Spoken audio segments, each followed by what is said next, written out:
الحمد لله نحمده ونستعينه ونستغفره ونؤمن به ونتوكل عليه ونعوذ بالله من شرور أنفسنا ومن سيئات أعمالنا من يهده الله فلا مضل له ومن يضلل فلا هادي له وأشهد أن لا إله إلا الله وحده لا شريك له وأشهد أن محمدا عبده ورسوله أما بعد فإن أحسن الكلام كلام الله وأحسن الهدي هدي محمد صلى الله عليه وسلم وشر الأمور محدثاتها وكل محدثة بدعة وكل بدعة ضلالة وكل ضلالة في النار.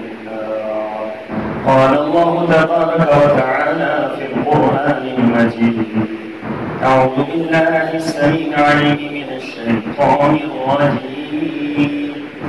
بسم الله الرحمن الرحيم. ولقد آتينا إبراهيم رشده من قبل وكنا به عالمين. إذ قال لأبيه وقومه: ما هذه التماثيل التي أنتم لها عاكفون؟ قالوا وجدنا آباءنا لها عابدين. قال لقد كنتم أنتم وآباؤكم في ضلال مبين. قالوا أجئتنا بالحق أم أنت من اللاعبين؟ قال بل ربكم رب السماوات والأرض الذي فطرهم وأنا على ذلك من الشاهدين.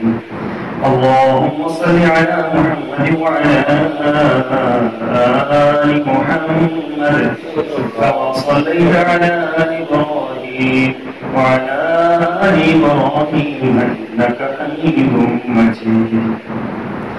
اللهم بارك على محمد وعلى آل محمد كما باركت على إبراهيم وعلى آل إبراهيم إنك حميد مجيد.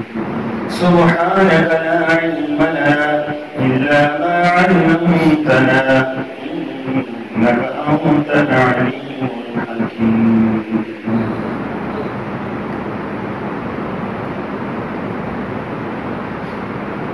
اور اس سے پہلے بھی ہم نے ابراہیم علیہ السلام کو ہوش مندی بخشی تھی اور ہم اس کے حال سے خوب واقف تھے.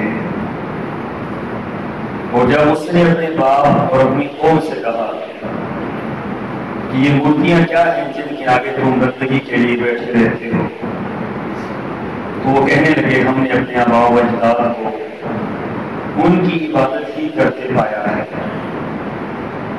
سیدنا ابراہیم علیہ السلام نے فرمایا پھر تو تم بھی اور تمہارے آباء و اجداد بھی پوری گمراہی میں پڑے ہوئے ہو. تو وہ کہنے لگے کیا تو ہمارے ساتھ کوئی سچی بات کر رہا ہے یا ویسے ہی دل دلی کر رہا ہے؟ تو ابراہیم علیہ السلام نے جواب دیا دل لگی نہیں بلکہ سچی بات یہی ہے کہ تمہارا پروردگار بھی وہی ہے جو آسمانوں اور زمین کا مالک ہے، جس نے انہیں پیدا کیا، اور میں اس بات پر گواہی دیتا ہوں. آیت نمبر 51 کا 56 سورہ الانبیاء. سامعین محترم، دنیا کے اندر سب سے بڑا عالم اللہ تعالیٰ ہے، اور ہر کلمہ کو مسلمان پر یہ بات لازم ہے کہ سب سے زیادہ محنت، سب سے زیادہ کوشش، سب سے زیادہ اپنی زندگی کا بڑا مشن اور بڑا منور محور وہ اسی کو بنائے جو انبیاء علیہ السلام کا مشن تھا۔ انبیاء کا مشن یہ تھا کہ اللہ کے لوگوں کو اللہ کا تعارف کروایا جائے اور لوگوں کو اللہ سے ملا دیا جائے، انسانوں کو انسانوں سے نکال کر ان کے رب کی بندگی پر لگا دیا جائے،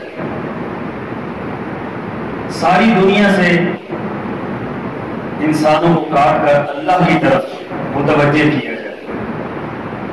یہ صحابہ کرام نکلے نا دنیا کے اندر، دنیا کے کونے کونے میں پھیل گئے، شرق و غرب، شمال و جنوب میں، تو لوگ حیران تھے کہ یہ کیوں اپنے گھروں سے نکلے۔ حجاز مقدس میں رہنے والے لوگ، آسودہ حال لوگ، عزت والے لوگ، احترام والے لوگ، وہ یہ کیوں نکلے ہیں اپنے گھروں سے اور کیوں شرق و غرب میں پھیل گئے، اور ان کی دعوت کیا ہے، یہ کیا لوگوں کو دعوت دے رہے ہیں؟ تو صحابہ کرام نے جو بات فرمائی وہ یہ تھی کہ یخرج العباد من عبادت العباد الى عبادت رب العباد، کہ ہم لوگوں کو لوگوں کی بندگی سے نکال کر لوگوں کے رب کی بندگی میں لگانے کے لیے آئے۔ ہر علاقے کے اندر اللہ کے مقابلے میں ایک بت تھا، ہر علاقے میں اللہ کے مقابلے میں ایک مورتی رکھی گئی تھی، ہر علاقے میں اللہ کے مقابلے میں ایک بھیڑی اونچی رکھی گئی تھی، کوئی درخت تھا، کوئی پتھر تھا۔ تو فرمایا کہ ان ساری چیزوں سے لوگوں کو کاٹ دیا جائے اور ایک اللہ کے ساتھ ملا دیا۔ یہی مشن ہے انبیاء کا، اور یہی آپ کو اور میرا سب سے بڑا فریضہ ہے۔ ہمارا سب سے بڑا فرض یہ ہے کہ ہم اللہ کے حق کو دنیا کے اندر رہنا ہے۔ اگر ہم دیکھ رہے ہیں کہ اللہ کا حق پامال ہو رہا ہے، اللہ کے حق پر ڈاکے ڈال رہے ہیں، نعوذ باللہ من ذالک، اللہ کو گالیاں دی جا رہی ہے، اللہ تعالیٰ کے مد مقابل اس کو مشکل کشا، اس کو حاجت روا، اس کو داتا، اس کو دستگیر، اس کو فلاں، اس کو فلاں اگر لوگوں نے بنا دیا ہے اور ہم اپنی دنیا میں مگن ہیں، تو یہ سمجھ لیں کہ ہمارا معاملہ بہت خطرناک ہے۔ پھر تو اس کا معنی یہ ہوا کہ ہمیں تو اس سے سروکاری کوئی نہیں، ہم نے ہر حال میں لوگوں کو دین کی دعوت دینی ہے، اللہ کی طرف لوگوں کو بلانا ہے، لوگوں کو توحید کی بات پہنچانی ہے۔ اور یہی اللہ تعالیٰ نے فرمایا وَلَا تَكُونُوا كَالَّذِينَ نَسُوا اللَّهَ، کسی معاملے میں، کسی جگہ پر، کسی حالت میں، کسی کیفیت میں اللہ کو نہ بلانا، اللہ کے حق کو نہ بلانا۔ اللہ کا حق مقدم ہے، باقی سارے حق بعد میں، اللہ کی بات پہلے ہے، باقی سب کی بات بعد میں، اللہ کا حکم پہلے ہے، باقی سب کی حکم اور سب کی باتیں بعد میں۔ اس لیے سب سے پہلے اللہ کے معاملات کو دیکھیں کہ جہاں کہیں بھی اللہ کے حق پر ڈاکہ ڈالا جا رہا ہے، جہاں پر اللہ کی ربوبیت کے اوپر لوگ کسی اور کو رب بنا رہے ہیں، الوہیت کے اوپر کسی اور سے پکار رہے ہیں، مشکل کشا کسی اور کو بنا رہے ہیں، نظر و نیاز کسی اور کے نام کی دے رہے ہیں، اور دعائیاں کسی اور کے نام کی دے رہے ہیں، تو ہمارا فرض بنتا ہے کہ ہم میدان عمل کے اندر اتر کر لوگوں کو اللہ کا تعارف کریں۔ اور اس کے لیے کوئی ضروری نہیں ہے کہ ایک وقت میں آپ ساری دنیا کو جو ہے بات سنا دیں۔ دنیا کے اندر ایک پیغمبر گزرے ہیں جن کا نام حضرت نوح علیہ السلام تھا، 1000 سال عمر پائی، 950 سال انی دعوت قومی لیلا و نہارا فلم یزدہم دعائی الا فرارا، پوری زندگی 950 سال۔ قرآن کے الفاظ یہ ہیں، نہ دن دیکھا، نہ رات دیکھی، نہ گرمی دیکھی، نہ سردی دیکھی، نہ موافقت دیکھی، نہ مخالفت دیکھی، کچھ بھی نہیں دیکھا۔ انی دعوت قومی لیلا و نہارا فلم یزدہم دعائی الا فرارا، میں نے دنیا والوں کو دن اور رات اللہ تیری طرف بلایا ہے، لیکن دنیا والے دن اور رات میری اسلام سے بھاگتے رہے۔ میں نے اگر آواز بلند کی تو انہوں نے کانوں کے اندر انگلیاں ڈال دی، تو میں نے اور زور سے آواز بلند کی تاکہ چھوٹے سے سراغ سے، چھوٹی سی جگہ سے یہ اللہ تیرا پیغام ان کے دل تک پہنچ جائے، ان کے دماغ تک پہنچ جائے، کل تیرے ہاں میں بری مسلمہ ہو جائے۔ 950 سال تبلیغ کے لیے نکلتے ہیں، دعوت توحید کے لیے نکلتے ہیں، روزانہ مار کھاتے ہیں، اور روزانہ واپس آ کر رات کو تنہائی میں اپنے رب سے جب ہم کلام ہوتے ہیں تو یہ بات کہتے ہیں، حقیقت تو یہ ہے کہ حق اللہ ہے۔ کہ اللہ حقیقت تو یہ ہے کہ تیرا حق ادا نہیں کر سکے، جس طرح تیرے دین کی دعوت دینی چاہیے، جس طرح تیرا تعارف کروانا چاہیے، جس طرح لوگوں کے دل و دماغ کے اندر تیری دعوت کو بٹھانا چاہیے، اللہ تو اس طرح کر نہیں سکا، اللہ تو مجھے معاف کر دے۔ اللہ اکبر، یہ انبیاء کا مشن تھا۔ اور اس کے لیے 1,00,000 دنیا کے وہ انسان جو سب سے زیادہ عظیم لوگ تھے، سب سے زیادہ معتبر لوگ تھے، صادق الامین تھے، جن کا کردار اجلا تھا، جن کی زندگی بہترین تھی، جن کے معاملات اعلیٰ ترین تھے، دنیا کا کوئی انسان ان 1,00,000 افراد کے اوپر ایک نقطہ بھی نہیں دکھا سکتا۔ یہ 1,00,000 انبیاء اللہ تعالیٰ نے صرف اس مشن کے لیے، جو اللہ کا جتنا پیارا تھا وہ اتنا ہی اللہ تعالیٰ کی توحید کی دعوت ہے۔ حضرت ابراہیم علیہ السلام کا جو سب سے زیادہ تذکرہ کیا جاتا ہے، اس کی بنیاد یہی ہے کہ ابراہیم علیہ السلام سب سے زیادہ توحید بیان کرنے والے تھے۔ مشرک معاشرے کے اندر، مشرک افراد کے اندر، مشرک لوگوں کے اندر، مشرک بادشاہ کے سامنے کلمہ حق کہنا، توحید کی صدا لگانا، یہ کوئی معمولی بات تو نہیں۔ صنم گدا ہے جہاں لا الہ الا اللہ، جب ہر طرف جو ہے نعرے کچھ اور لگ رہے ہوں اور آپ ایک اللہ کی صدا لگائیں تو یقیناً یہ بات تو اپنی موت کو دعوت دینے کے مترادف ہے۔ اتقتلون رجلا ان یقول ربی اللہ، کیا جرم تھا انبیاء کا؟ حضرت ابراہیم کا کیا جرم تھا کہ آگ میں جلانے کے لیے پوری قوم تیار ہوگی، باپ سر فہرست ہے، پورا خاندان سر فہرست ہے، بادشاہ وقت شامل ہے، سارے کے سارے یہ کہہ رہے ابراہیم کو آگ میں جھونک دو۔ ابراہیم علیہ السلام نے کسی کا کیا نقصان کیا؟ وہ دنیا کا معاملہ تھا، کوئی حکومت کی بات تھی، کوئی سیاست کی بات تھی، کوئی جمہوریت کی بات تھی، کوئی اپوزیشن کی بات تھی، نہیں۔ اتقتلون رجلا ان یقول ربی اللہ، یہ سارے کے سارے اس لیے ان کے دشمن بن گئے تھے کہ وہ یہ کہتے تھے میرا رب ایک اللہ، میرا مشکل کشا ایک اللہ ہے، میرا حاجت روا ایک اللہ ہے، میرا داتا ایک اللہ ہے، میرا دستگیر ایک اللہ ہے، میرا بگڑیاں بنانے والا ایک اللہ ہے۔ اور پھر فرما دیا قل ان صلاتی ونسکی ومحیای ومماتی للہ رب العالمین۔ اے ابراہیم علیہ السلام، ان حالات سے گھبرا کر، لوگوں کی مخالفت سے گھبرا کر، لوگوں کے ان حالات اور دھمکیوں سے گھبرا کر انہیں رب کا دامن نہیں چھوڑنا۔ کہہ ان حالات میں بھی، مشکل ترین حالات میں رب سے بے وفائی نہیں کرنی۔ کہہ ان صلاتی، میری نماز، اور نسکی، میری قربانی، میری نظر و نیاز، میرے سجدے، میرا رکوع، میرا قومہ، میرا جلسہ، میری اتحیات، و محیایا، میری زندگی کا ایک ایک لمحہ، ایک ایک سانس، و مماتی، اور میری موت للہ رب العالمین، ایک اللہ رب العالمین کے لیے، ایک اللہ کے لیے ہے، اس میں کوئی شریک نہیں ہو، لا شریک لہ، اس میں کسی اور کو بھی شریک نہیں بنا سکتا۔ وَبِذَلِكَ أُمِرْتُ، مجھے ایسی بات کا میرے رب نے حکم دیا ہے، وَأَنَا أَفْضَلُ الْمُسْلِمِينَ، اور روئے زمین میں پہلا میں مسلمان ہوں، اس بات کو تسلیم کر رہا ہوں۔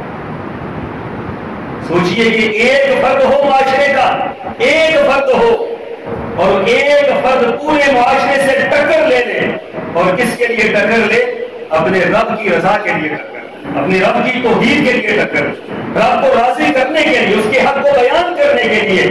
اور پھر کیا خیال ہے کہ جب کوئی انسان اس طرح اپنے رب کے لیے ٹکراتا ہے تو رب اس کو چھوڑ دیتا ہے، رب اس کو تنہا چھوڑ دیتا ہے۔ آج ہم حضرت ابراہیم علیہ السلام کی لاکھوں سال کے بعد آج جو ہم ان کا تذکرہ کر رہے ہیں، تو یہ تذکرہ یہی ہے نا کہ اللہ تعالیٰ نے فرمایا تھا کہ آنے والے جو اس کے بعد آئیں گے، قیامت تک جو لوگ آئیں گے، اے ابراہیم تو نے ہمارے ساتھ وفا کی ہے، قیامت تک تیرے تذکرے یوں ہی ہوتے رہیں گے۔ دنیا والے تیرا نام احترام سے لیں گے، عزت سے لیں گے، تیرے تذکرے ہوں گے، لوگ تیری سیرت کو اپنائیں گے، تیری باتیں سن کر لوگ عشش کر اٹھیں گے۔ یہ کیا ہے کہ ابراہیم تو نے ہمیں نہیں چھوڑا، ہم تجھے کیسے چھوڑ سکتے ہیں؟ وہ تو احسان کبھی اپنی طرف نہیں رکھتا، وہ تو احسان کرنے والوں میں سب سے بڑا احسان کرنے والا ہے۔ وہ جو خود فرما رہا ہے حل جزاء الاحسان الا الاحسان، جو احسان کرتا ہے احسان کا بدلہ احسان ہی ہوتا ہے۔ پھر رب کے معاملے میں جو احسان کرے تو سوچئے کہ رب اس کو کیا کچھ دے گا۔ آج نہیں قیامت تک ابراہیم علیہ السلام کے تذکرے یوں ہی ہوتے رہے، یوں ہی دنیا والے ان کی سیرت کو بیان کرتے رہے۔ تو ابراہیم علیہ السلام کو اللہ تعالیٰ نے جو مقام اور مرتبہ دیا، اور پھر اللہ تعالیٰ نے جو آزمائشیں ان پر ڈالی، ہر آزمائش میں ابراہیم علیہ السلام پورے ہوئے۔ اور پھر ابراہیم علیہ السلام کی ایک بڑی سنت ہے، اس کو اگر ہم اپنا لیں تو یہ بہت بڑا ہمارے لیے فائدے کا معاملہ ہے کہ ابراہیم علیہ السلام جس آزمائش میں سرخرو ہوئے اس کے بعد ابراہیم علیہ السلام نے دعا مانگی اللہ تعالیٰ سے۔ اللہ تعالیٰ نے فرمایا ابراہیم جاؤ جا کر اب یہاں سے نکل جاؤ، ہجرت کر لو اور جاؤ جا کر بیابان میں وادی غیر ذی زرع میں اپنے بچے کو، بیوی کو، اور یہ بچہ وہ ہے جو 80 سال کی عمر میں ہوا ہے، ہمیں 18 سال کی عمر میں ہونا تو ہمیں کہہ دیا جائے کہ آپ لے جا کر بیابان میں چھوڑیں، جنگل میں چھوڑیں، آپ یقین جانیے سوچتے ہوئے بھی بندے کے رونگٹے کھڑے ہو جاتے ہیں۔ کبھی اپنے جسم تصور میں یہ باتیں لے کر آئے نا کہ یہ معمولی باتیں، ویسے ہی تو نہیں اتنی انعامات ملتے، ویسے ہی تو نہیں اللہ کے اتنا مقرب ابراہیم الذی وفا، قرآن کے الفاظ یہ ہیں کہ ابراہیم سے بڑھ کر وفادار تو کائنات کے اندر کوئی نہیں۔ جب رب یہ بات کہتا ہوا ایک انسان کے بارے میں تو سوچئے کہ اس انسان کی وفا کتنی بڑی ہو۔ کہا کہ جائیے جا کر اپنے بیٹے کو چھوڑ دیجیے، پوچھا نہیں ہے اللہ، 80 سال کی عمر میں دیا اور مانگ کر دیا۔ ابراہیم ہے، خلیل اللہ ہے، اولاد نہیں ہے، تو آج دنیا کیا کہتی ہے کہ آپ بس ادھر جائیں، ایک تعویذ ملے گا اور آپ کو اولاد کے انبار لگ جائے گا، فلاں کے پاس آپ جائیں گے، آپ کو پھونک ماریں گے تو آپ کو جو ہے اولاد کے انبار لگ جائیں گے۔ ابراہیم خلیل اللہ ہے، اللہ سے ڈائریکٹ ہم کلام ہوتے ہیں، اللہ کے پیارے ہیں، برگزیدہ ہیں، چنیدہ ہیں، 80 سال کی عمر گزر گئی، اولاد سے محروم، اور اللہ تعالیٰ سے مانگتے ہیں رب ہب لی من الصالحین، اے مالک کوئی تو ایسا دے دے جو مجھے نیک اور صالح اولاد عطا کر، رب ہب لی من الصالحین، اللہ کی صالح اولاد عطا کر۔ تو اللہ تعالیٰ نے اولاد دی، فبشرناہ بغلام حلیم، بیٹا بھی پھر ایسا نہیں ملا کہ جو ہر بات پر جو ہے کبھی ادھر پھر جائے کبھی ادھر پھر جائے۔ لفظ حلیم قرآن میں استعمال کیا ہے، اس کا معنی یہ ہے کہ ابراہیم زندگی میں کبھی بھی یہ تیرا بیٹا نہ تیری نافرمانی کرے گا نہ اپنے رب کی نافرمانی کرے گا۔ فبشرناہ بغلام حلیم کا یہ معنی کہ نہ تیرا نافرمان ہوگا اور نہ ہی اپنے رب کا نافرمان ہوگا، اس کا بھی فرما بردار اور تیرا بھی فرما بردار۔ اب کہا جا کر چھوڑ دو، بیوی بھی ہے، اب بیوی کو کون چھوڑ سکتا ہے؟ کوئی سوچے نا، چشمے تصور میں بندہ لے کر آئے کہ وفا شعار بیوی ہو، وفا والی بیوی ہو، خامن کی اطاعت گزار ہو، تہجد گزار ہو، اللہ تعالیٰ کی فرما بردار ہو، کوئی کمی نہ ہو، کوئی کوتاہی نہ ہو، اس کے بعد کہہ دیے جائے کہ جاؤ جا کر اس کو بھی جنگل میں چھوڑ دو، تو کتنی بڑی اللہ کی آزمائش ہے۔ گئے جا کر چھوڑ دیا، وادی غیر ذی زرع میں، کھانے کے لیے کچھ نہیں، پینے کے لیے کچھ نہیں، پانی نہیں ہے، کوئی غمگسار نہیں ہے، کوئی مونس نہیں ہے، کوئی انسان کیا جانور تک وہاں پر موجود نہیں ہے، چٹیل میدان میں لے جا کر چھوڑ دیا، اور حکم یہ تھا ابراہیم پیچھے پلٹ کے نہیں دیکھنا۔ میرے رب کے معاملے بھی بڑے عجیب ہیں، اور اپنے بندوں کے ساتھ، اپنے پیاروں کے ساتھ آزمائش میرا رب بڑے عجیب عجیب طریقے سے کرتا ہے۔ کہا ابراہیم پلٹ کے بھی نہیں دیکھنا، لوگ پلٹ کے دیکھتے ہیں نا پیچھے، کوئی سجے جا رہا ہو تو پلٹ کے لوگ دیکھتے ہیں، رشتہ دار جا رہے ہو پلٹ کے لوگ دیکھتے ہیں۔ ہم تو گاڑی میں چل کر نکل کھڑے ہوتے ہیں، تو کسی زمانے میں ہم دیکھتے تھے جہاں تک لوگ جا رہے ہوتے تھے وہاں تک جو ہے لوگ ہاتھ ہلایا کرتے تھے، یہ ایک انداز ہوتا ہے محبت کا۔ تو کہا پلٹ کر بھی نہیں دیکھنا پیچھے، اللہ کے حکم کی خلاف ورزی ہو جائے گی۔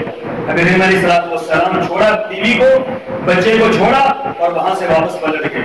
بیوی پوچھتی ہے کہاں چھوڑ کے جا رہے ہیں، کیوں چھوڑ کے جا رہے ہیں؟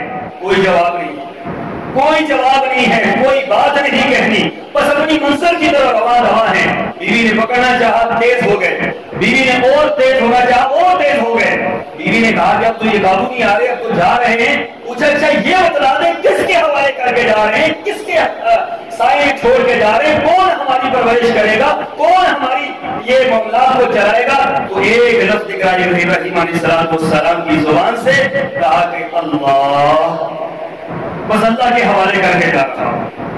یہی جملہ زبان سے نکلا، اور جملے کی اجازت بھی نہیں تھی، مزید تفسیر کی اجازت بھی نہیں تھی، کہا اللہ کے حوالے کر کے جا رہا ہوں۔ تو جب حضرت حاجرہ نے یہ الفاظ سنے تو سبحان اللہ، وہ پیغمبر کی بیوی تھی، سبحان اللہ، پیغمبر کی تربیت یافتہ تھی، فیض یافتہ تھی پیغمبر کی۔ آگے سے دلیل نہیں پیش کی، سوال نہیں کیا کہ یہ کیا بات بھی جگہ میں چھوڑ کے جا رہے ہو اللہ کے حوالے کی باتیں کرنے کی، نہیں، کہا پھر ایسا کیجئے، شوق سے جائیے، اذا لا یضیعن اللہ ابدا، آپ ہمیں یقین ہے جس کے حوالے آپ کر کے جا رہے ہیں وہ کبھی ہمیں ضائع نہیں کرے. لا یضیعن اللہ ابدا. اللہ کبھی کسی کو ضائع کیسے کر سکتا؟ آپ نے جب اللہ کے حوالے کر دیا، آپ نے جب اللہ کے حوالے کر دیا تو رب ہمیں کیسے ضائع کرے؟ واپس پلٹ کے آئی واپس پلٹ کے دیکھا اب کچھ بھی نہیں ہے. تھوڑی دیر تھوڑا سا تو دودھ اپنا پلاتی رہی، پھر کھانے کو کچھ نہیں تھا، دودھ خشک ہو گیا. تھوڑی کھجوریں تھی وہ ختم ہو گئی، پانی وہ ختم ہو گیا، پانی بھی نہیں ہے، اب کھجوریں بھی نہیں ہے، اب کوئی لانے والا بھی نہیں ہے، کوئی آنے والا بھی نہیں ہے. اللہ اکبر. پیغمبر چھوڑ کر چلے گئے ہیں. اللہ کا کیسا عظیم نظام ہے. اور پھر یہ بھاگ رہی ہے صفا اور مروہ کے اوپر، صفا اور مروہ کے اوپر بھاگ رہی ہے. کس کے لیے؟ شاید کوئی نظر آ جائے. اس پہاڑی پر چڑھ کر دیکھتی ہیں، اس پہاڑی پر چڑھ کر دیکھتی ہیں، شاید کوئی نظر آ جائے، کوئی انسان نظر آ جائے جس سے میں پانی مانگ لوں، راشن مانگ لوں، جس سے کھجوریں مانگ لوں. اس سے کوئی نظر نہیں آتا. 7 چکر لگا. اللہ تعالیٰ نے قیامت تک فرمایا کہ اے ہاجرہ، تیرا یہ اللہ کی راہ میں تڑپنا اور تیرا یہ اللہ کے لیے اپنے آپ کو پیش کر دینا اللہ کو اتنا پسند آیا ہے کہ قیامت تک جو حاجی حج کرنے کے لیے آئے گا وہ تیری اس یاد کو پورا کرے گا. یہاں سے بھاگ کر وہاں جائے گا، وہاں سے بھاگ کر وہاں جائے گا. معذور کو بھی رخصت نہیں ہے، وہ بھی جائے گا، وہ بھی وہاں پر جو ہے وہ سعی کرے.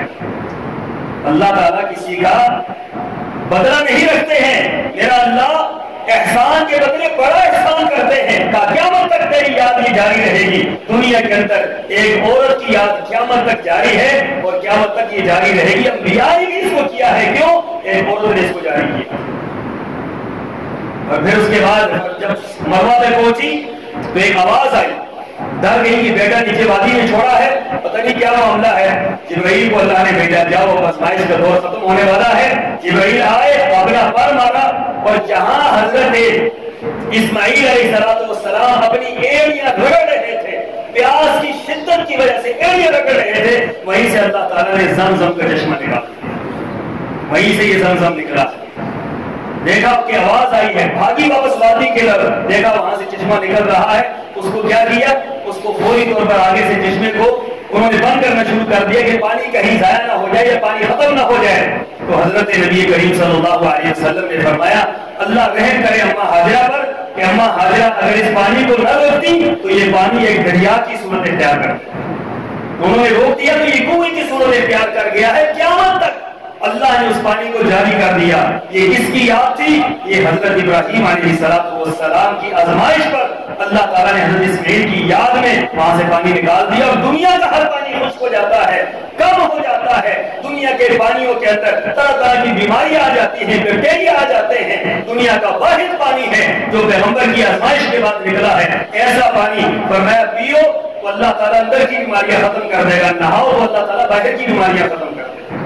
حضرت سعید خدری رضی اللہ تعالیٰ عنہ جب یہ زمزم کا پانی پیتے تھے تو یہ دعا کرتے تھے اللہ میدان محشر کی گرمی سے اور پیاس سے اللہ محفوظ رکھنا. کسی نے پوچھا کہ آپ یہ دعا کیوں مانتے ہیں؟ کہا اس لیے مانتا ہوں کہ نبی نے فرمایا ہے، میرے پیغمبر نے فرمایا ہے کہ زمزم کا پانی جس مقصد کے لیے پیا جائے اللہ وہ مقصد پورا فرما دے. دیکھیے یہ وہ زمزم کا پانی ہے اور جو قیامت تک یہ پانی چل رہا ہے. اور ہمیں قطرہ بھی مل جائے تو کتنا ہم خوشی سے اس پانی کو دیکھتے ہیں، اپنے چہرے پر ملتے ہیں، جسم پر ملتے ہیں اور اس کو پیتے ہیں خوشی کے ساتھ. بعض لوگ بڑا اہتمام کرتے ہیں، کھڑے ہوتے ہیں، قبلہ رخ ہوتے ہیں پینے کے لیے کہ یہ بڑا متبرک پانی ہے. تو پانی ہی ہے. اس پانی کی پیچھے یاد کیا ہے؟ اس پانی کے پیچھے قربانیاں کس کی ہیں؟ یہ حضرت ابراہیم علیہ السلام کی قربانیاں ہیں کہ جن کی قربانیوں کی وجہ سے اللہ نے اس پانی کو معتبر بنا دیا.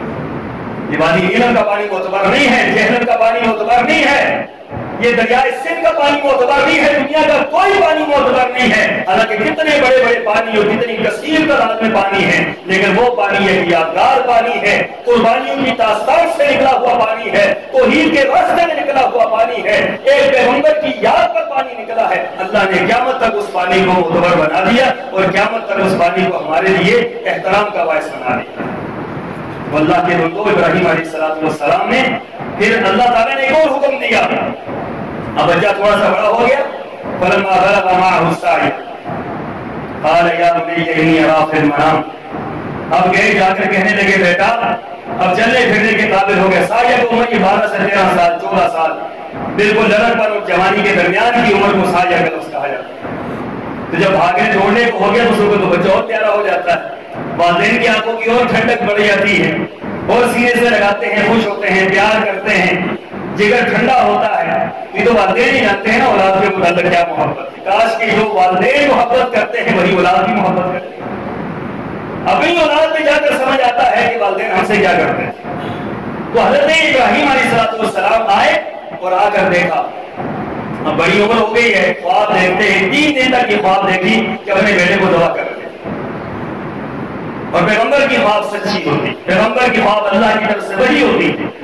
آئے حضرت اسماعیل کے پاس آ کر کہتے ہیں بیٹا یا بنی انی ارا فی المنام انی اذبحک فانظر ماذا تری، اے بیٹے میں تجھے دیکھ رہا ہوں کہ خواب میں تجھے سبا کر رہا ہوں، فانظر ماذا تری، بیٹے پہلے تو قربانیاں میری ذات کی یہاں تک تھی، میں دیتا رہا، اب تو بھی ساتھ شامل ہو گیا ہے، اب تو کیا کہتا ہے اس بارے میں، تیرا کیا نظریہ ہے اس بارے میں؟ تو بیٹے نے یہ نہیں کہا ابا جان پہلے تو تنہا چھوڑ کر چلے گئے، میری ماں کو بھی چھوڑ کر چلے گئے، کھانے پینے کو بھی کچھ نہیں دیا، آج تو یہ دنیا کہتی ہے نا ہمارے والدین نے ہمارے لیے کیا کیا۔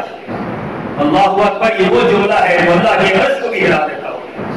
جب اولاد یہ بات کہے والدین نے کیا کیا ہے، آپ کو شاید بھول گیا ہو کہ وہ رات، وہ تاریک راتیں، وہ سردی کی ٹھٹھرتی ہوئی راتیں جب آپ پیشاب کر جاتے تھے اور آپ کی والدہ آپ کو اٹھا کر خوش کی جگہ پر رکھتی تھی اور خود اس پیشاب کے اندر لیٹتی تھی، رب کعبہ کی قسم اگر پوری زندگی ایک پاؤں پر کھڑے ہو کر والدین کی اس بات کا احسان جتلانا چاہے یا پورا کرنا چاہے پھر بھی پورا نہیں کر سکتے۔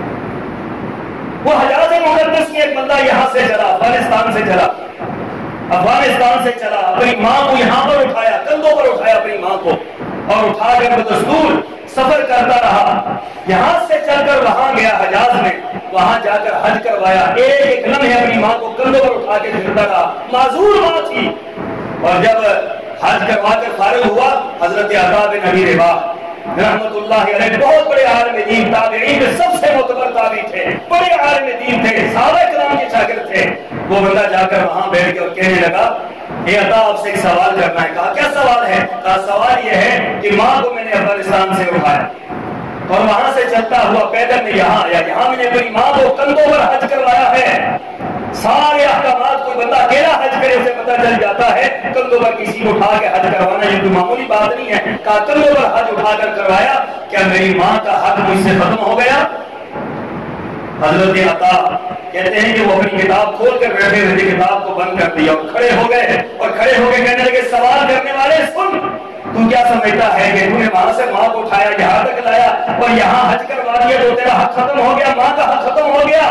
کہا ایک وقت کا جو ماں نے تکلیف تجھے چلتے ہوئے برداشت کی ہے ابھی تک تو وہ پورا نہیں ہوا، باقی کس طرح تو صلہ دے سکتا ہے، باقی کس طرح باتیں پوری ہو سکتی ہیں؟ ماں اور باپ کے احسانات کبھی پورے نہیں ہوتے۔ حضرت ابراہیم علیہ السلام نے اپنے بیٹے سے یہ بات کہی، بیٹا تو کیا کہتا ہے؟ کہا یا ابت افعل ما تؤمر ستجدنی انشاءاللہ من الصابرین، اے ابا جان آپ چھری لیجئے، میری گردن کٹنے کو حاضر ہے اور مجھے آپ انشاءاللہ صبر کرنے والا پائیں گے۔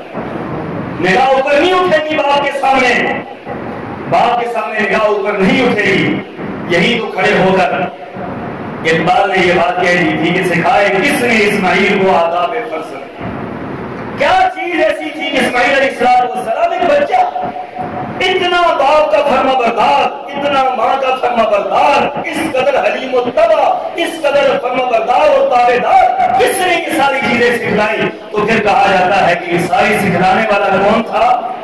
یہ اللہ، اللہ نے تربیت کی اس بچے کی، اللہ نے اس کے دل کے اندر ساری باتیں ڈال دی، اے ابا جان کٹنے کے لیے ہاتھوں کو کاٹ دیجئے، اب لے کر چلے گئے کاٹنے کے لیے، راستے میں شیطان آیا ایک جگہ پر، حضرت ابراہیم علیہ السلام کو کہا کہ یہ کیا کر رہے ہیں آپ؟ کنکریاں ماری، 7 کنکریاں آج بھی ہم مارتے ہیں، جمرات پر جو 7 کنکریاں مارتے ہیں یہاں پر شیطان نہیں ہے، یہ یاد ہے مسلمانوں، یہاں پر شیطان نہیں بنا ہوا، ہم تو وہاں جاتے ہیں سارا غصہ وہاں جا کر نکال دیتے ہیں، یہاں پر پوری زندگی ہم اس کے ساتھ دوستی رکھتے ہیں، وہاں جاتے ہیں تو چھتریاں بھی مار دیتے ہیں، بوٹ بھی مار دیتے ہیں، جوتے بھی مار دیتے ہیں، موبائل بھی مار دیتے ہیں، سارے غصے کہ ہم نے تو یہ کچھ کر دیا۔ اللہ کے بندوں کی تو ایک یاد ہے، یہ تو یادگار ہے، یہ توہین ہے سمن کی، آپ اگر جوتی مارتے ہیں توہین ہے سمن کی، عبادت ہے۔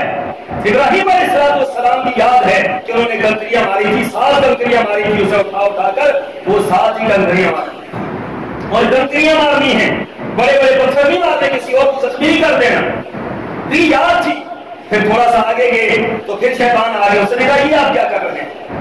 پھر کنکریاں ماری، پھر تھوڑا سا آگے گئے، پھر کنکریاں ماری۔ یہ جو تین جمرات ہیں، بڑا چھوٹا اور چھوٹا، جسے ہم شیطان کے نام سے یاد کرتے ہیں، ان کو شیطان کہنے میں درست نہیں ہے، تو جمرات ہے۔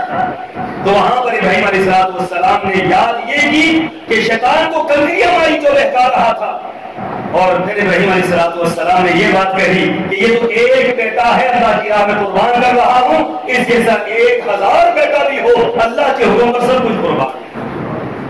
قیامت تک اللہ ابراہیم علیہ السلام کی یاد تازہ کرے۔ اب جو بھی جاتا ہے، سب سے مشکل عمل ہے، حاجی لوگ جانتے ہیں سب سے مشکل عمل کیا ہے، جب رات کو کنکریاں مارنا، لیکن مارنی پڑتی ہے کیوں؟ حضرت ابراہیم علیہ السلام کی یاد ہے۔